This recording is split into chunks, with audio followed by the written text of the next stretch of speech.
Kembali Anda simak dalam Smart Motivation bersama Eloy Zaluku. Smart Motivation.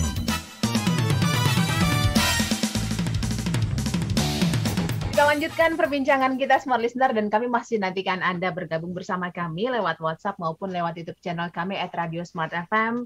Ketangguhan organisasi. Tapi sebelum kita lanjut ke perbincangan kita di sesi berikutnya terkait dengan topik ini, Smart Listener, kami sekadar ingin mengingatkan untuk Anda yang sudah daftar ke event kami besok, event spesial Smart Business Launch Special Edition, kolaborasi Smart FM bersama Hotel Borobudur Jakarta dalam rangka 26 tahun Smart FM dan juga ulang tahun Jakarta, 495 tahun nih kota tercinta ya, Smart Listener. Silakan Anda jangan lupa untuk bergabung jam 12 sampai jam 3 sore, tempatnya di Hotel Borobudur Jakarta, Ruang Sumba. Untuk informasi lebih detail silakan 0813-3250-3717. Kalau mau bergabung saat ini juga silakan, masih ada tapi sedikit saja ini kesempatannya. Nomor yang tadi silakan dihubungi 0813-3250-3717. Bertemu dengan semua narasumber Smart FM, salah satunya Eloy Zaluku pastinya. Yeay! Besok kita ketemu ya Pak? Harus itu. Harus dong. Harus siap. Itu. Terima kasih Pak Eloy. Pak Eloy lanjut ya ke pembicaraan kita di malam hari ini, ketangguhan organisasi. Kalau ngomongin tadi soal bagaimana posisi seorang pemimpin menghadirkan atau bisa menularkan semangat lebih untuk tim, akhirnya mereka bisa ada 100% ketika mereka bekerja. Apalagi kalau ngomongin soal orang yang sudah mengalami kelelahan psikologis ya. Ada yang bilang mending lelah fisik deh. Gitu kan? Bener banget dan itulah tantangan untuk kita semua sebagai pemimpin untuk naik kelas ya Mbak Uli, karena pertanyaannya adalah bagaimana sih memimpin tim secara psikologis agar mereka tetap bersemangat, antusias, tetap bertahan di tengah kondisi lapangan yang begitu berat dan mereka tetap bertarung bersama dengan kita sebagai pemimpin mereka. Nah, bagaimana caranya? Ada dua, Mbak Uli. Oke. Ada dua. Yang pertama adalah, ya kita harus menyampaikan kepada orang-orang, anggota tim kita, dan kalau kita sebagai orang tua, berarti ya sampaikan kepada istri atau anak-anak. Kalau sebagai istri, menyampaikan kepada suami, ya boleh. Intinya adalah komunikasikan kepada anggota tim kita mengenai apa? Kata kuncinya, alasan positif. Alasan positif, alasan menyenangkannya, mengapa kita perlu melakukan berbagai upaya untuk bertahan dan berjuang di tengah disrupsi dan perubahan ini. Komunikasikan. Sekarang, apa sih yang dimaksudkan dengan alasan positif atau alasan menyenangkan itu? Nah, kita perlu melihat hasil survei. Oke. Ada sebuah studi ya, sekelompok peneliti meneliti orang-orang normal ya yang baru saja selesai menjalani operasi besar, khususnya operasi jantung. Para peneliti ini mengikuti orang-orang yang baru menjalani operasi tadi ya, langsung setelah meninggalkan rumah sakit untuk melihat apakah mereka mengikuti anjuran nasihat yang diberikan oleh dokter kepada mereka untuk mereka lakukan setelah operasi itu. Contoh, dokter memberitahu para pasien ini, ketika kamu pulang setelah operasi ini, Anda harus berhenti merokok ya, berhenti minum alkohol, berolahragalah ringan secara rutin, konsumsi makanan sehat dan lainnya. Nah, seperti pada dasarnya dokter yang baik memberikan panduan, instruksi hal-hal yang sebaiknya dilakukan oleh pasien-pasien setelah melakukan operasi besar itu. Nah, para peneliti tadi mengikuti para pasien selama berapa lama? 2 tahun loh. Oke. 2 tahun setelah operasi untuk melihat apakah mereka mengubah perilaku mereka, apakah mereka betul-betul berhenti merokok, apakah mereka berhenti minum alkohol? Betulkah mereka melakukan olahraga ringan dan makan makanan yang baik? Ketika para pasien itu pulang, semuanya 100% menunjukkan perubahan perilaku. Wih, keren. Mereka berhenti merokok, berhenti minum alkohol, berhenti makan makanan yang tidak sehat, tetapi perlahan-lahan. Nah, ini dengarkan nih, smart listeners. Ini keren banget nih hasil penelitiannya.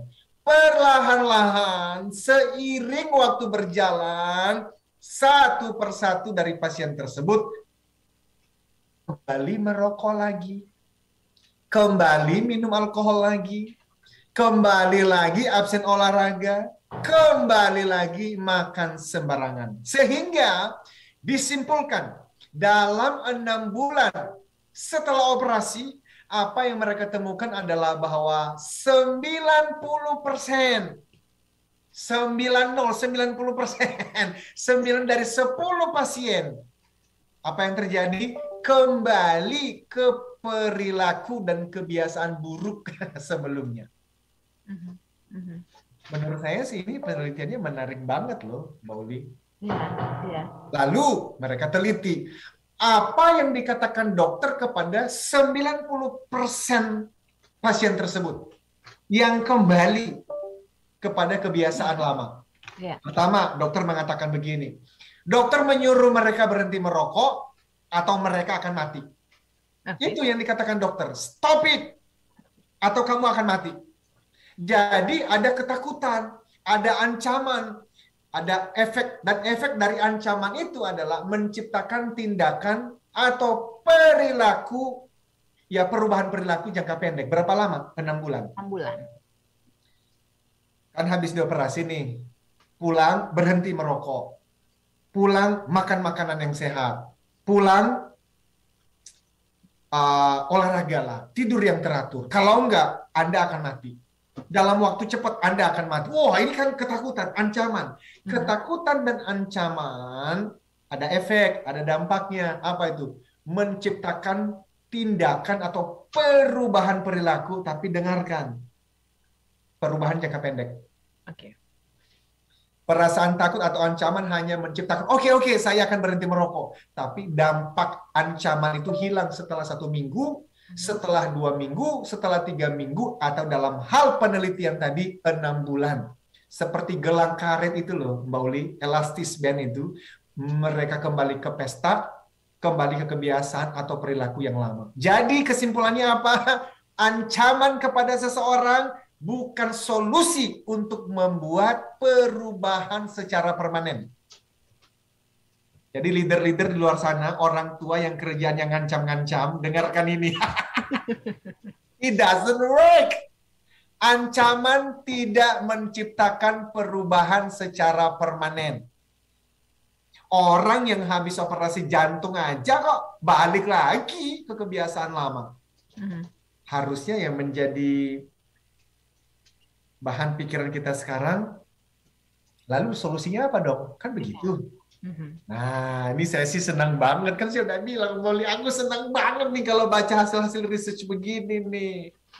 Jawabannya, mengapa 10% dari pasien tadi mengubah kebiasaan mereka secara permanen? Ya kita kan nggak mau berakhir 90-nya dong. Kita kan mau berakhir yang 10, dan bagaimana kita menggunakan informasi dari penelitian itu untuk kita lakukan di tim kita dan anak kita di rumah. Nah ini, mengapa mereka betul-betul berhenti merokok, berhenti minum, dan makan teratur dan olahraga? Tentu ada sejumlah faktor yang menjelaskan perilaku ke 10 pasien tadi, ke 10% tadi. Tapi salah satu jawaban utama terletak pada bagaimana para dokter menjelaskan kepada pasien itu mengapa mereka harus berhenti merokok atau berhenti minum alkohol atau harus berolahraga. Karena ini yang bisa kita tiru kan? Iya. Mbak Uli, smart listeners, berikut kalimat dokter kepada 10% pasien yang akhirnya berubah permanen. Pertama, jika Anda tidak berhenti merokok, Anda akan cepat mati. Berarti sama dengan yang sebelumnya dong. Tetapi yang sebelumnya nggak punya, yang nomor 2, Mbak Uli. Ini yang dilakukan oleh dokter-dokter itu. Dokter tidak berhenti di situ, dokter juga bertanya. Ini psikologis nih. Kalau yang tadi itu kan rasionalitasnya, pikirannya. Tidak menyentuh ke emosi dan psikologisnya. Ini yang dilakukan. Kepada pasien yang punya anak atau cucu, dokter bertanya, Apakah Anda ingin pulang dan bisa bermain dengan anak-anak atau cucu-cucu Anda selama berjam-jam tanpa merasa sakit? Lalu dibiarkan beberapa menit, pasien ini berpikir, bervisualisasi, menjawab pertanyaan itu. Apakah Anda ingin dapat berjalan-jalan dengan suami atau istri Anda di taman tanpa harus membawa tabung oksigen untuk membantu pernafasan Anda setiap 5 detik? Lalu diam dan menunggu. Para pasien itu memvisualisasikan, menjawab pertanyaan itu. Untuk pria yang memiliki anak perempuan, dokter bertanya, apakah Anda ingin menjalani hari ketika Anda mengantarkan putri Anda ke pelaminan untuk menikah? Mau kan? Anda mau kan? Pertanyaan-pertanyaan ini sedang menyentuh sisi emosi psikologis, Mbak Uli. Oke. Setelah mereka, ya mau dong, aku ingin memegang tangan anakku, aku ingin melihat anakku sampai ke pernikahan, aku juga pengen banget melihat cucu-cucu. Nantilah merokok sekarang. Hidup sehat, supaya nanti Anda bisa melihat anak-anak menikah, bisa melihat cucu-cucu, meneruskan bisnis Anda. Nah, jadi itu yang hilang ketika diteliti. Kenapa 90% kembali ke kebiasaan lama? Tadi sudah disampaikan, bisa ada banyak faktor, tapi salah satu faktor utamanya adalah dokter hanya menyentuh sisi rasionalitasnya, pikirannya, tidak menyentuh sisi emosi, perasaan psikologisnya dengan pertanyaan tadi. Demikian, Mbak Uli. Baik. Terima kasih Pak Eloy. Nanti kita lanjutkan di sesi berikutnya. Cepat banget. Kita harus break lagi. Khususnya kalau saya sendiri ya Pak Eloy, secara pribadi kalau di rumah kan, kalau dengan anak gitu ya. Ini yang namanya ancaman, mohon maaf sekali, memang masih ada sedikit begitu ya. Karena kadang-kadang saya merasa saya superior gitu ya. Saya bisa mengatur Anda, anak saya gitu kan. Tapi kadang-kadang setelah itu terjadi, iya juga ya, kenapa masih pakai ilmu ancam mengancam sih sama anak gitu kan ya. Tapi posisi itu kan tidak bisa kita lupakan juga Pak Eloy. Pemimpin kepada anak buah, tim, orang tua kepada anak, mereka punya posisi yang bergening yang lebih tinggi untuk bisa mereka mengalihkan atau mengatur atau membuat tim mereka patuh dan lain sebagainya.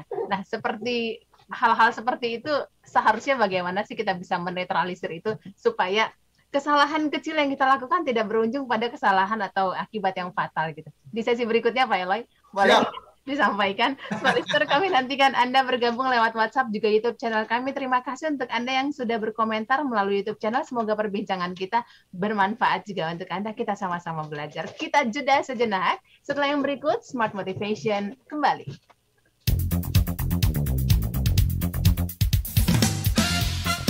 Smart Motivation bersama Eloy Zaluku. Smart Motivation.